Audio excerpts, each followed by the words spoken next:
Problem क्या मालूम है? सारा संसार रिसर्च कर रहा है किसकी मालूम है? कि आदमी का रोग का कारण एज इट इज रहे, स्वास्थ्य का नियम भी कोई ज्यादा पालन करना ना पड़े, और फिर ऐसा कोई रास्ता निकल जाए जिससे आदमी ठीक हो जाए। आप क्या सोचते हो, आदमी सफल होगा उसमें? आज आप अपने घर में ही देख लो, तुम्हारे घर में, तुम्हारे अपने किचन में जाओ, किसी को पूछो क्या खाते पीते हो भाई साहब, क्या कहेगा? कुछ नहीं जी, सुबह एक चाय पीता हूं और साथ में 2 टोस्ट ले लेता हूं, नहीं तो 1-2 बिस्किट खा लेता हूं। बड़ा हेल्दी फूड है, चाय हेल्दी फूड है। नहीं नहीं, वो तो पॉइजन तो है, लेकिन आदत है ना भाई साहब, क्या करें। ब्रेड खा रहे हो, खोखला खाना शरीर को दे रहे हो और सोचते हो इसे हेल्थ तो मिल ही जाएगा ना भाई साहब। बिस्किट तला हुआ आहार है, मैदा, चीनी, डालडा, घी, और ऊपर से तल गया, ऊपर से पक गया, और तुम उसको कहते हो हल्का खाना है। जी बिस्किट तो हल्का होता है ना भाई साहब। तुम ऐसा तो घटिया तो माल देते हो शरीर को, फिर कहते हो पराठा खाता हूं। और तुम्हारे घर के खाने कैसे? आटा छना हुआ, दाल पीली, चावल सफेद, चीनी, नमक, मसाले, ऊपर से तला हुआ तेल, घी, और ऊपर से अगर शराब मिल गई तो और सोने में सुहागा। और दिन भर आप आपके घर में ये खाना पेट में जाता है। आप इन खोखले खानों से आप कैसे आशा करते हो कि मेरा शरीर बढ़िया चले जी? How you can expect like this? शरीर क्या बोलता मालूम है? भाई साहब जैसा माल वैसी बिल्डिंग बना दी मैंने आपकी। ऐसे तो करेगा ना। तो मैं उन रूट कॉजेस पे चर्चा करने जा रहा हूं आज मैं, क्योंकि खाली बातें करने का कोई मकसद नहीं है, आप लोग भी सब ज्ञानी हैं, सब जानते हैं। मैं रूट कॉज को अगर तुमने निकाल दिया ना, तो मैंने आपको क्या कहा, शरीर को बीमार पड़ना बहुत मुश्किल है। वही बता रहा हूं। इसीलिए तो पहला कारण है हंगरलेस ईटिंग, भूख के बगैर खाना खाना।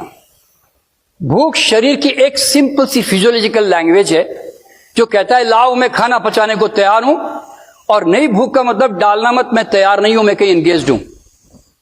लेकिन हम लोग खाना कैसे खाते हैं? Timely, psychologically. हम लोग क्या कहते हैं? सुबह 9 बज गई, ऑफिस जाना इसलिए खा लो, 2 बज गए इसलिए खा लो, अभी डॉक्टर सचिन ने छोड़ दिया इसलिए खा लो,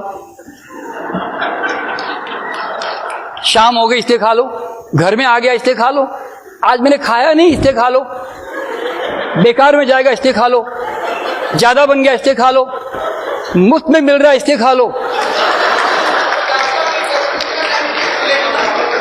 तो आपका जो खाना है वो वास्तव में शारीरिक मांग से ना होकर साइकोलॉजिकल टाइमली मांग से होता है। शरीर कहता है भाई साहब मैं आपकी मजबूरियों को नहीं जानता, मैं मांगू और दोगे तो खाना पचा दूंगा, और अगर मैंने नहीं मांगा और दे दिया तो सड़ा के छोड़ दूंगा। क्यों? No hunger means no juice secretions. और अगर आपने डाल दिया, नहीं नहीं सब लोग खा रहे, मैं ही खा ही लेता हूं, टाइम कैसे निकालूं, डाल दिया, तो शरीर क्या करता मालूम है? शरीर में बड़ी लिमिटेड रिजर्वॉयर एनर्जी है, वो नीचे ऑलरेडी डाइजेशन में लगी हुई है, वो वहां से ना इमरजेंसी की तरह डील करता है, जो खाना आ गया फालतू में, और फिर वो वहां से वो एनर्जी विड्रॉ करके आधी इधर लगाता है, तो आधी उधर ही, आधी मिलती सिर्फ उधर। तो क्या होता है? कॉन्स्टिपेशन क्रिएट होती है। भूख का असली कारण यह नहीं है कि तुम फाइबर नहीं खा रहे हो, भूख का असली कारण है एनर्जी लो है इंटेस्टाइन में। क्यों? तुम सारे दिन ऊपर ही खींच के रखते हो बगैर भूख के भी। तो जिस दिन तुमने भूख से खाना सीख लिया, खाना घटिया था, खाना भारी था, पचने की 100% गारंटी। और जिसका खाना पच गया उसको कभी कॉन्स्टिपेशन नहीं हो सकती। क्यों? आंतें तो डिजाइन की गई उसी पर्पस के लिए भाई। आंतें कहती है भैया मुझे सिखाने की जरूरत नहीं कि कब करूं ना कब ना करूं, I know my job very well, आप कृपया मेरे रास्ते में बाधा मत पैदा करो प्लीज। आप जानते हो पेशाब करने को 50-60 सेकंड लगते हैं, स्टूल पास करने को सिर्फ 10 सेकंड। आप चाहो तो फोन होल्ड करके जाके आ सकते हो, किसी को पता भी नहीं चलेगा कि आपने क्या कर दिया। हम लोग सुबह घूमने निकलते हैं पति पत्नी, जब तक मेरी एक पार्टनर जूता निकाल के फीता बांधता है ना, तब तक दूसरा पार्टनर आ जाता बाहर। पता है आपको, इतना फास्ट बता रहा हूं। और इसमें कोई आश्चर्यचकित बात होने की जरूरत भी नहीं है। आपने कभी जानवर को देखा, हाथी घोड़े कुत्ते बिल्ली रास्ते में चलते हैं, अचानक खड़े होते हैं, टक टक टक टक टक टक टक पास करते हैं, निकल पड़ते हैं। कितनी टाइम लगती है, आदमी को पता नहीं क्या प्रॉब्लम हो गई, लाइब्रेरी बना के बैठ गए अंदर। अरे भाई इतनी समस्या नहीं है मोशन में। और कितना हंगामे करता है, कितनी लड़ाई लड़ रहा है, रात को दूध पी रहा है, इसबगोल खा रहा है, कायम चून खा रहा है, और सुबह उठ के बीड़ी फूंक रहा है, गर्म पानी पी रहा है, कपालभाति कर रहा है।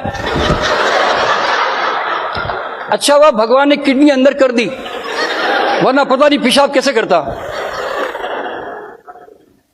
लड़े जा रहा है शरीर से।